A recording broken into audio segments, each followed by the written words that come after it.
بسم الله الرحمن الرحيم. ألف لام ميم. غلبت الروم في أدنى الأرض وهم من بعد غلبهم سيغلبون في بضع سنين. لله الأمر من قبل ومن بعد ويومئذ يفرح المؤمنون بنصر الله ينصر من يشاء وهو العزيز الرحيم. وعد الله لا يخلف الله وعده ولكن أكثر الناس لا يعلمون ظاهرا من الحياة الدنيا وهم عن الآخرة هم غافلون. أولم يتفكروا في أنفسهم ما خلق الله السماوات والأرض وما بينهما إلا بالحق وأجل مسمى وإن كثيرا من الناس بلقاء ربهم لكافرون. أولم يسيروا في الأرض فينظروا كيف كان عاقبة الذين من قبلهم كانوا أشد منهم قوة وأثاروا الأرض وعمروها أكثر مما عمروها وجاءتهم رسلهم بالبينات فما كان الله ليظلمهم ولكن كانوا أنفسهم يظلمون. ثم كان عاقبة الذين أساءوا السوء أن كذبوا بآيات الله وكانوا بها يستهزئون. الله يبدأ الخلق ثم يعيده ثم إليه ترجعون. ويوم تقوم الساعة يبلس المجرمون ولم يكن لهم من شركائهم شفعاء وكانوا بشركائهم كافرين. ويوم تقوم الساعة يومئذ يتفرقون فأما الذين آمنوا وعملوا الصالحات فهم في روضة يحبرون وأما الذين كفروا وكذبوا بآياتنا ولقاء الآخرة فأولئك في العذاب محضرون. فسبحان الله حين تمسون وحين تصبحون وله الحمد في السماوات والأرض وعشيا وحين تظهرون. يخرج الحي من الميت ويخرج الميت من الحي ويحيي الأرض بعد موتها وكذلك تخرجون.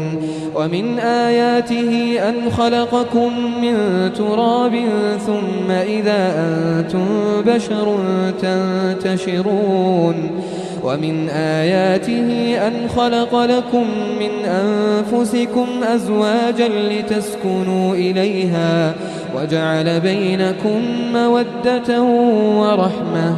إن في ذلك لآيات لقوم يتفكرون. ومن آياته خلق السماوات والأرض واختلاف ألسنتكم وألوانكم إن في ذلك لآيات للعالمين. ومن آياته منامكم بالليل والنهار وابتغاؤكم من فضله إن في ذلك لآيات لقوم يسمعون. ومن آياته يريكم البرق خوفا وطمعا وينزل من السماء ماء فيحيي به الأرض بعد موتها إن في ذلك لآيات لقوم يعقلون. ومن آياته أن تقوم السماء والأرض بأمره ثم ثم إذا دعاكم دعوة من الأرض إذا أنتم تخرجون وله من في السماوات والأرض كل له قانتون وهو الذي يبدأ الخلق ثم يعيده وهو أهون عليه وله المثل الأعلى في السماوات والأرض وهو العزيز الحكيم ضرب لكم مثلا من أنفسكم هل لكم مما ملكت أيمانكم من شركاء فيما رزقناكم فأنتم فيه سواء تخافونهم كخيفتكم أنفسكم كذلك نفصل الآيات لقوم يعقلون بل اتبع الذين ظلموا أهواءهم بغير علم فمن يهدي من أضل الله وما لهم من ناصرين فأقم وجهك للدين حنيفا فطرة الله التي فطر الناس عليها لا تبديل لخلق الله ذلك الدين القيم ولكن أكثر الناس لا يعلمون منيبين إليه واتقوه وأقيموا الصلاة ولا تكونوا من المشركين من الذين فرقوا دينهم وكانوا شيعا كل حزب بما لديهم فرحون وإذا مس الناس ضر دعوا ربهم منيبين إليه ثم إذا أذاقهم منه رحمة إذا فريق منهم بربهم يشركون ليكفروا بما آتيناهم فتمتعوا فسوف تعلمون أم أنزلنا عليهم سلطانا فهو يتكلم بما كانوا به يشركون وإذا أذقنا الناس رحمة فرحوا بها وإن تصبهم سيئة بما قدمت أيديهم إذا هم يقنطون أولم يروا أن الله يبسط الرزق لمن يشاء ويقدر إن في ذلك لآيات لقوم يؤمنون فآت ذا القربى حقه والمسكين وابن السبيل ذلك خير للذين يريدون وجه الله وأولئك هم المفلحون وما آتيتم من ربا ليربو في أموال الناس فلا يربو عند الله وما آتيتم من زكاة تريدون وجه الله فأولئك هم المضعفون الله الذي خلقكم ثم رزقكم ثم يميتكم ثم يحييكم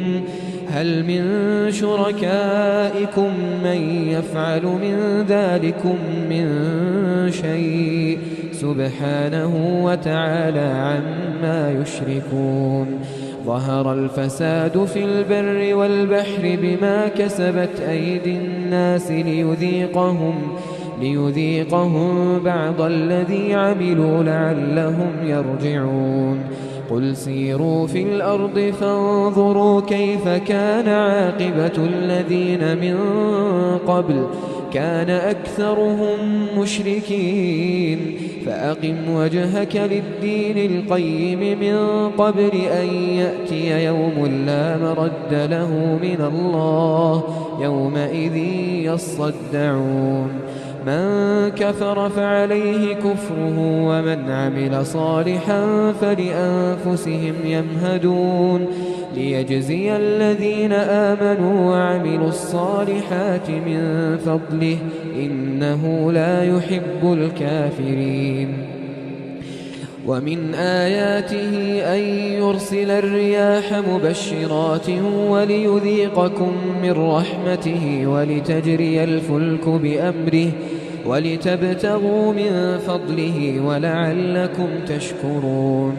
ولقد أرسلنا من قبلك رسلا إلى قومهم فجاءوهم بالبينات فانتقمنا من الذين أجرموا وكان حقا علينا نصر المؤمنين الله الذي يرسل الرياح فتثير سحابا فيبسطه في السماء كيف يشاء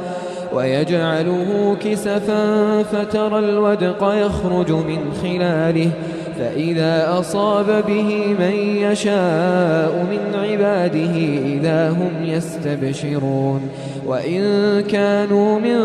قبل أن ينزل عليهم من قبله لمبلسين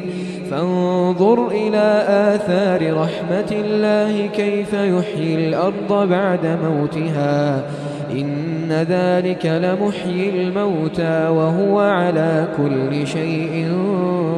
قدير ولئن أرسلنا ريحا فرأوه مصفرا لظلوا من بعده يكفرون فإنك لا تسمع الموتى ولا تسمع الصم الدعاء إذا ولوا مدبرين وما أنت بهاد العمي عن ضلالتهم إن تسمع إلا من يؤمن بآياتنا فهم مسلمون الله الذي خلقكم من ضعف ثم جعل من بعد ضعف قوة ثم جعل من بعد قوة ضعفا وشيبة يخلق ما يشاء